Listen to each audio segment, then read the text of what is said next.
Hello, everybody. Welcome to today's reading through the Bible in 365. Today we are going to be focusing on Numbers chapter 26 and 27 and Mark chapter 8 verses 1 to 21. We're getting started in Numbers with chapter 26. After the plague had ended, the Lord said to Moses and to Eleazar, son of Aaron the priest, "From the whole community of Israel, record the names of all the warriors by their families. List all the men 20 years old or older who are able to go to war." So there, on the plains of Moab, beside the Jordan River, across from Jericho, Moses and Eleazar the priest issued these instructions to the leaders of Israel. List all the men of Israel 20 years old and older, just as the Lord commanded Moses. This is the record of all the descendants of Israel who came out of Egypt. These were the clans descended from the sons of Reuben, Jacob's oldest son. The Hanachite clan, named after their ancestor Hanok. The Paluite clan, named after their ancestor Palu. The Hezronite clan, named after their ancestor Hezron. The Carmite clan, named after their ancestor Carmi. These were the clans of Reuben. Their registered troops numbered 43,730. Palu was the ancestor of Eliab, and Eliab was the father of Nemuel, Dathan, and Abiram. This Dathan and Abiram are the same community leaders who conspired with Korah against Moses and Aaron, rebelling against the Lord. But the earth opened up its mouth and swallowed them with Korah, and fire devoured 250 of their followers. This served as a warning to the entire nation of Israel. However, the sons of Korah did not die that day. These were the clans descended from the sons of Simeon, the Jemuelite clan, named after their ancestor Jemuel. The Jaminite clan, named after their ancestor Jamin. The Jachinite clan, named after their ancestor Jachin. The Zoharite clan, named after their ancestor Zohar. The Shaulite clan, named after their ancestor Shaul. These were the clans of Simeon. Their registered troops numbered 22,200. These were the clans descended from the sons of Gad. The Zephonite clan, named after their ancestor Zephon. The Haggite clan, named after their ancestor Haggai. The Shunite clan, named after their ancestor Shunai. The Oznite clan, named after their ancestor Ozni. The Arite clan, named after their ancestor Eri. The Aridite clan, named after their ancestor Aridai. The Aralite clan, named after their ancestor Areli. These were the clans of Gad. Their registered troops numbered 40,500. Judah had two sons, Er and Onan, who had died in the land of Canaan. These were the clans descended from Judah's surviving sons. The Shelonite clan, named after their ancestor Shelah. The Perizzite clan, named after their ancestor Perez. The Zerahite clan, named after their ancestor Zerah. These were the subclans descended from the Perizzites, the Hezronites, named after their ancestor Hezron. The Hamulites, named after their ancestor Hamul. These were the clans of Judah.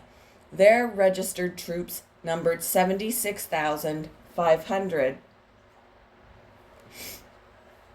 These were the clans descended from the sons of Issachar.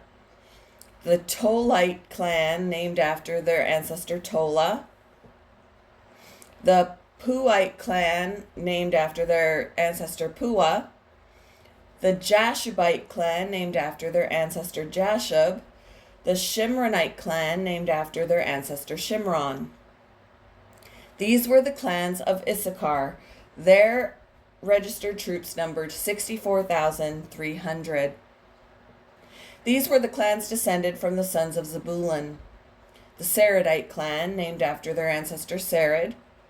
The Elonite clan, named after their ancestor Elon. The Jalilite clan, named after their ancestor Jalil. These were the clans of Zebulun. Their registered troops numbered 60,500. 2 clans were descended from Joseph through Manasseh and Ephraim. These were the clans descended from Manasseh: the Machirite clan, named after their ancestor Machir; the Gileadite clan, named after their ancestor Gilead, Machir's son. These were the subclans descended from the Gileadites: the Iezerites, named after their ancestor Iezer; the Helekites, named after their ancestor Helek; the Azraelites, named after their ancestor Azriel; the Shemakites, named after their ancestor Shechem; the Shemidites, named after their ancestor Shemida; the Heferites, named after their ancestor Hefer. One of Hefer's descendants, Zelophehad, had no sons, but his daughters' names were Mala, Noah, Hogla, Milcah, and Tirzah. These were the clans of Manasseh. Their registered troops numbered 52,700. These were the clans descended from the sons of Ephraim: the Shuthelite clan, named after their ancestor Shuthelah; the Berekite clan, named after their ancestor Becherite clan, named after their ancestor Becher; the Tahanite clan, named after their ancestor Tahan. This was the subclan descended from the Shuthelahites. The Aaronites, named after their ancestor Aaron. These were the clans of Ephraim. Their registered troops numbered 32,500. These clans of Manasseh and Ephraim were all descendants of Joseph.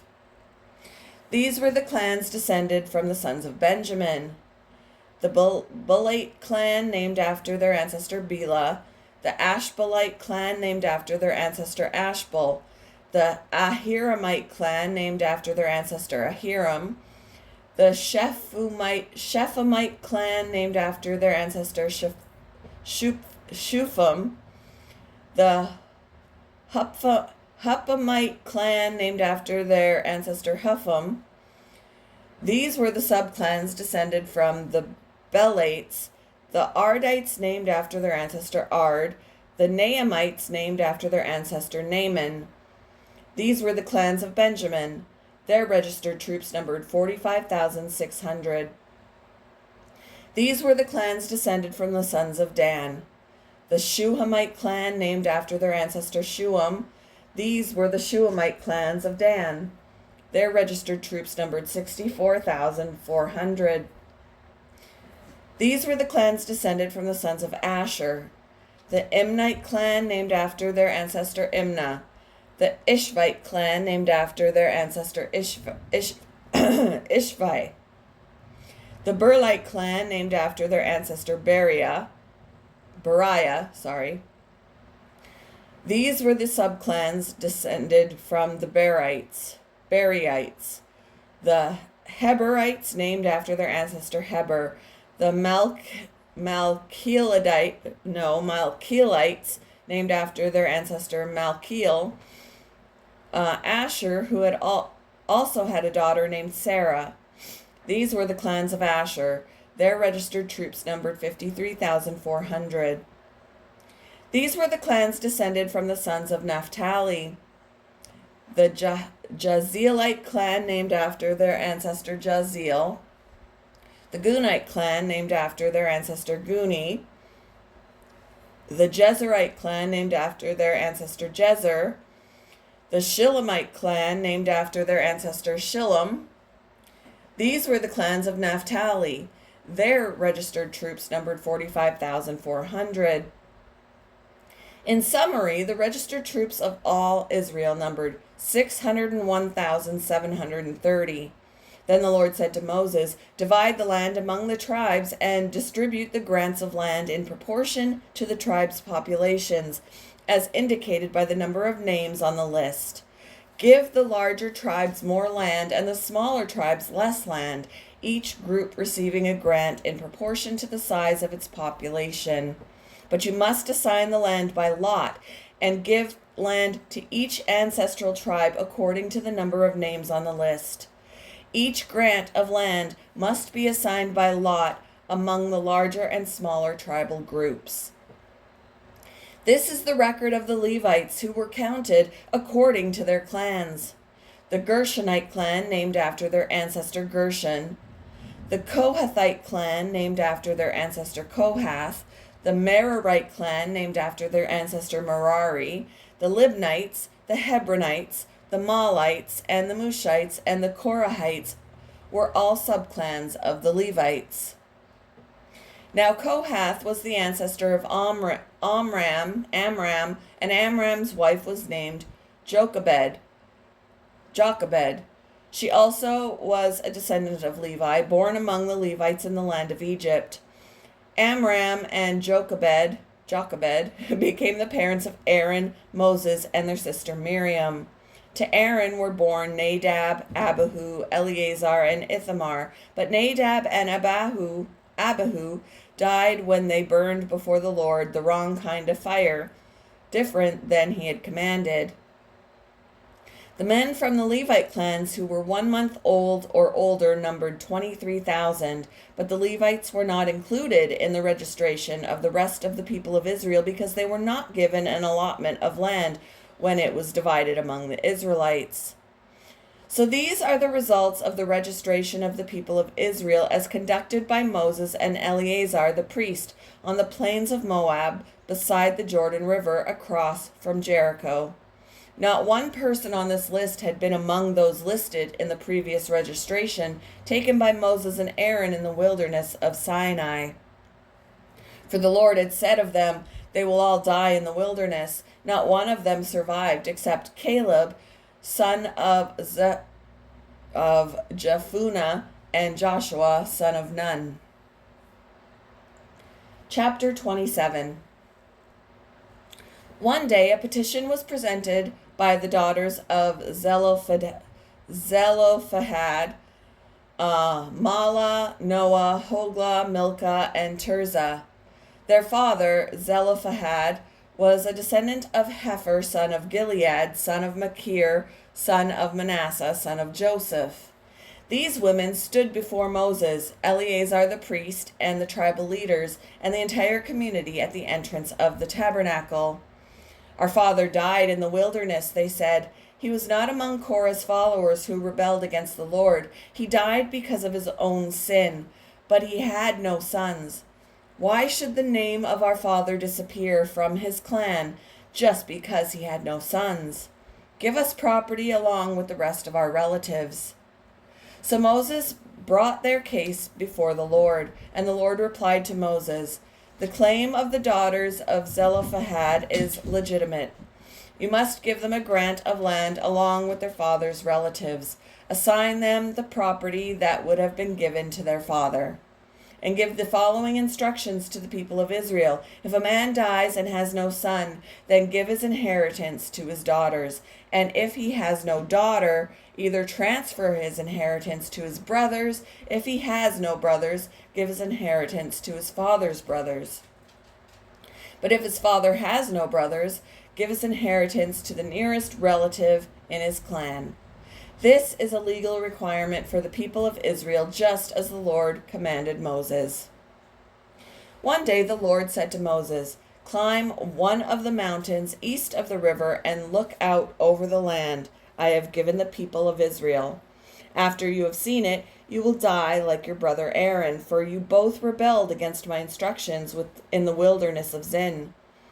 When the people of Israel rebelled, you failed to demonstrate my holiness to them at the waters. These are the waters of Meribah at Kadesh in the wilderness of Zin." Then Moses said to the Lord, O Lord, you are the God who gives breath to all creatures. Please appoint a new man as leader for the community. Give them someone who will guide them wherever they go and will lead them into battle, so the community of the Lord will not be like sheep without a shepherd. The Lord replied, Take Joseph, son of Nun, who has the Spirit in him, and lay your hands on him.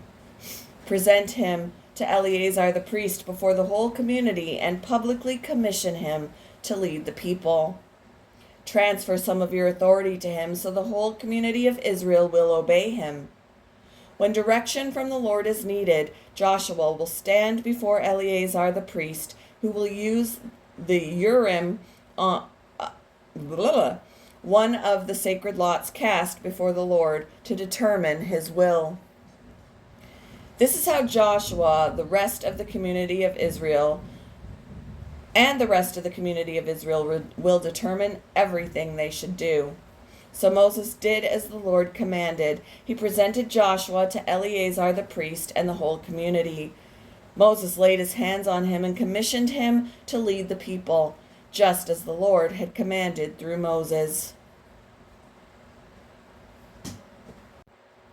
Moving on to Mark chapter 8, verses 1 to 21.